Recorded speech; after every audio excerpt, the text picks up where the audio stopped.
Bonjour Marine. Bonjour Olivier. Alors tu as été sélectionnée par le comité de lecture pour l'anthologie du plan à la lumière. Le titre de la nouvelle est « Et si l'équinoxial était une mort de plus ?» Oui. Voilà, donc c'est ton grand retour après la cour des miracles. Est-ce que tu peux nous parler un peu de cette nouvelle ? Oui, je peux t'en parler un petit peu. En fait, cette nouvelle, j'ai mis très longtemps à me décider à l'écrire parce qu'au début, le sujet du plomb à la lumière ne m'inspirait pas plus que ça. Et puis, à un moment, je me suis dit que il y avait une chose intéressante, c'était de partir vraiment d'une chose très âpre, très dure, très froide comme le plomb, pour emmener vers une chaleur, vers quelque chose d'un peu plus, de sortir en fait de sa condition. Et ce thème-là a commencé à me parler, mais il m'a parlé très tard, il m'a parlé 15 jours avant la fin de l'appel à texte. Ah oui, c'était juste alors. Voilà. Ouais. Donc je me suis un peu plongée dedans très très vite, et tout de suite est venue l'idée effectivement de vraiment partir du sombre, de l'âpre, de la mine en fait, avec donc ces plombards qui extraient un plomb argentifère sur une planète qui s'appelle la Nouvelle Saturne. Ce plomb-là sert en fait à entretenir, à permettre que les villes sur cette planète puissent être protégées parce que protégées par des champs magnétiques. Oui, des champs magnétiques, c'est ça. Machines qui génèrent, exactement, des protections pour les villes et pour les habitants. Et voilà, de partir de ces plombards qui sont ensemble dans ce gouffre-là, obligés de travailler, qui sont pas vraiment. Ce sont un peu des bagnards en fait. Alors c'est pas vraiment des bagnards parce que ils n'ont pas commis de faute à la base. Leur seule faute est d'être des clones. Mais en même temps, dans ce monde-là, l'humanité est un peu en perdition. Il y a très peu. Enfin, les gens sont beaucoup. Le clonage est très très développé. Ça veut dire qu'ils ne se reproduisent plus de manière. Non, c'est ça. La reproduction naturelle n'est plus. C'est vrai que c'est plus trop à la mode. Hein, ça c'est un peu daté. Maintenant, c'est un peu has-been. Donc voilà. Et donc voilà, leur seul tort est d'être des clones et d'être juste 3 types de clones. Enfin voilà, deux types d'hommes et un type de femmes clones.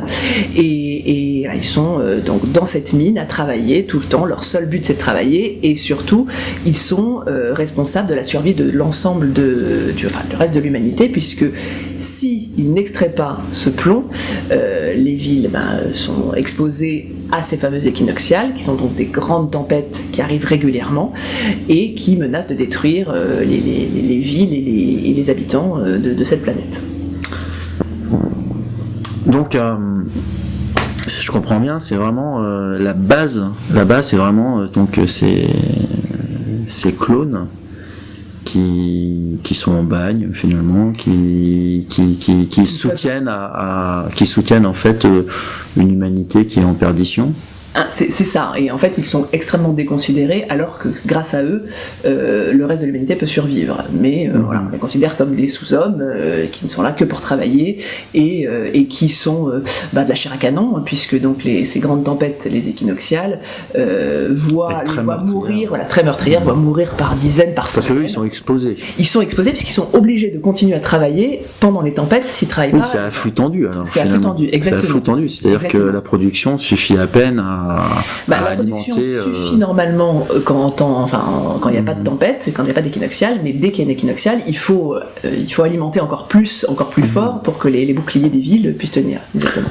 Alors, quel projet as-tu construit autour de cette nouvelle ? C'est-à-dire, tu as prévu un roman, un recueil Alors, ça sera plutôt un roman, mais pour être tout à fait honnête, j'ai pas encore complètement la trame narrative du début jusqu'à la fin. J'ai des idées d'ambiance, de personnages, de figures. Mais après, moi, j'écris toujours un peu comme ça. Je sais jamais vraiment comment va se terminer. Il y a une belle histoire à raconter.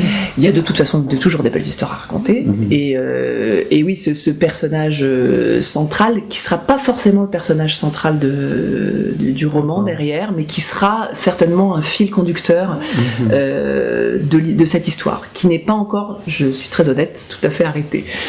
Mais tout à fait, c'est normal. Un peu de temps temps. Oui, parce que ça sera en 2018 après, remise du prix en 2017, 2018, tu as un peu de temps.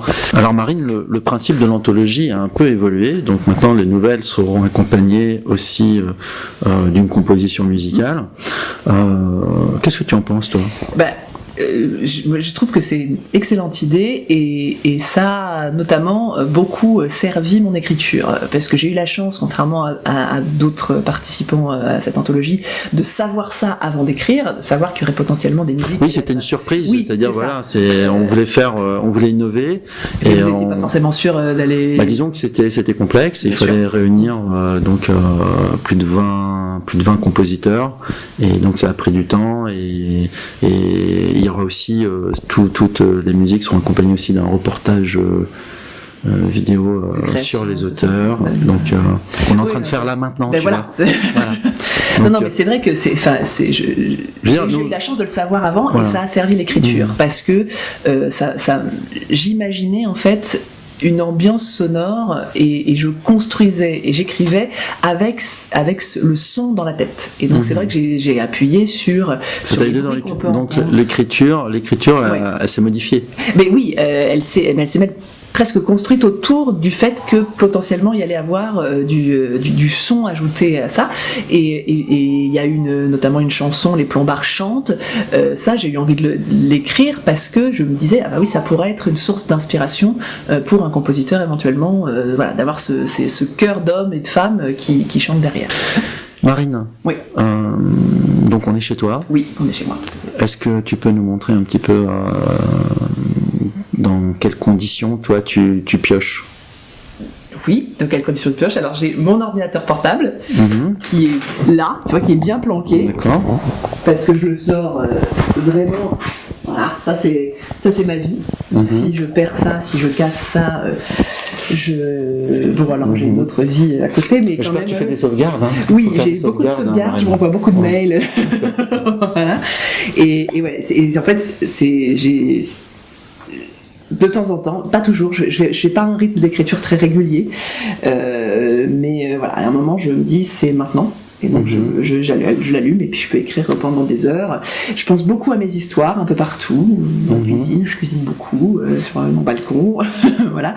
Donc et tu te promènes en fait avec ton histoire. Voilà. Et puis elle peut rester en moi assez longtemps, mais à partir du moment où je rentre dans l'écriture, ça va très vite. Tu travailles toujours sur plusieurs projets ou toujours sur un projet? Non, j'ai toujours beaucoup de projets ensemble. Déjà parce que moi je suis à la base auteur de théâtre, donc dès que j'écris des pièces. Et j'ai des commandes d'écriture par des compagnies ou quand je fais des résidences d'écriture. To be or not to be? Toujours un peu plus moderne que ça. Mais voilà, c'est vrai que j'ai toujours et j'ai besoin aussi d'avoir plusieurs projets en même temps, plusieurs histoires dans la tête et plusieurs projets en cours d'écriture. Et un projet soutient l'autre, non? Oui, après c'est souvent il y a des échos. Alors après je suis un peu la seule à voir ces échos-là, mais j'ai souvent des personnages qui sont capables de revenir. Alors aussi dans le théâtre, en fait, j'ai créé une saga théâtrale futuriste et post-catastrophe. Et donc j'ai des personnages qui reviennent d'une pièce à l'autre. Donc les spectateurs ou les metteurs en scène peuvent s'intéresser qu'à une seule des pièces ou regarder la saga dans son ensemble. Et effectivement, dans ces cas-là, on voit qu'un personnage est le personnage principal d'une pièce et trois pièces plus tard. Comme l'héroïne qu'on retrouve dans l'Equinoxial qui va se retrouver comme ça, comme un nœud dans l'espace-temps et qui va amener finalement le lecteur à... Exactement. Voilà. Moi j'ai besoin d'avoir plusieurs entrées dans les textes que j'écris parce que je trouve que ça donne aussi une richesse et puis surtout je trouve qu'on peut s'épuiser très vite à écrire une histoire. Alors quand on en a plusieurs et quand on a plusieurs angles d'accès à cette histoire, ça donne beaucoup de richesse au texte. D'accord. Alors lorsqu'on est écrivain de science-fiction, normalement on a une bibliothèque. Je ne vois pas de bibliothèque. Non, elle est dans ma chambre. Elle est dans ta chambre. Ouais. Ah oui. Dan Simmons. Hyperion, qui pour moi est un de ces auteurs qui m'a fait découvrir la science-fiction et qui mêle avec grand talent et un souffle épique absolument fantastique des univers très durs, des histoires et des personnages qui sont en souffrance. Avec un gros croque-mitaine, si je me souviens bien. Oui, c'est ça. les Cantos d'Hyperion, c'est pour moi voilà, une des sagas de science-fiction qui m'a le plus. Et c'est vrai que c'est pas sans parallèle avec ta nouvelle Et si l'équinoxial n'était qu'une mort. Je pense voilà, qu'on a on a toujours des papas d'écriture et Dan Simmons, c'est quelqu'un que j'aime vraiment beaucoup ce qu'il fait et qui me porte depuis très très longtemps. Donc tu es plus science-fiction, fantastique ? Je suis plutôt science-fiction fantastique. J'aime bien aussi la fantasy. On en a pas mal aussi. On a la Compagnie Noire qui est en fantasy, qui est une saga qui m'a. Tu fais partie du club Bilbo Non. Non. Non, pas franchement. Voilà. Après, pas mal de choses. Donc, les Annales de la Compagnie Noire sont bien. Guillaume, parce que en fait, Raphaël m'a fait beaucoup découvrir. Vous partagez vos lectures. Oui, c'est vrai. Quand on a des bouquins, peut-être pas être sur la vidéo. Je suis désolée, mais bon. On m'avait pas prévu. Tu n'es pas maquillée, ça. Voilà, quoi, je sais pas, qu'est-ce que je peux te montrer d'autre c'est toi qui vois, c'est toi qui peut parler. Plus récent, un Q84, un Q84. D'accord. Écrit par japonais, Murakami. Oui. Et ça m'a bien plu. Alors, tout le monde parlait du fait qu'il y a un rapport avec 1984. Honnêtement, moi je suis pas sûre de l'avoir tout à fait vu, mais j'ai trouvé ça plutôt chouette comme livre, comme histoire. Oui. Le passé, tel qu'il était peut-être, fait surgir sur le miroir l'ombre d'un présent différent de ce qu'il fut. Oh, quel orateur. Très comédien. Oui. Bon. Voilà. Eh bien, Marine. Oui. Je ne peux que te souhaiter bonne chance pour ce nouvel opus. Merci encore de nous faire confiance et d'avoir écrit une nouvelle. Tu sais, ça se fait totalement à l'aveugle, donc on ne savait pas que c'était toi. Voilà. Tant mieux, alors c'est.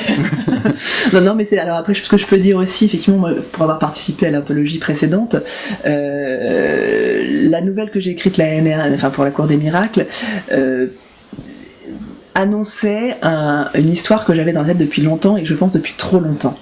Et très honnêtement, je pense que je n'écrirai pas ce roman-là parce que l'histoire est depuis trop longtemps en moi. Alors que les Plombards, l'histoire commence et je suis pleine d'énergie. Parce qu'il y a de l'enthousiasme. Voilà. Il y a de l'enthousiasme parce que tu es en pleine création. Exactement. Et l'univers est en train de se construire alors que l'autre, l'univers était déjà construit depuis un petit moment et n'avançait pas plus, et donc je pense que c'était pas forcément la nouvelle que j'avais envie de défendre, alors que comme une étoile mourante finalement. On peut dire ça. Voilà.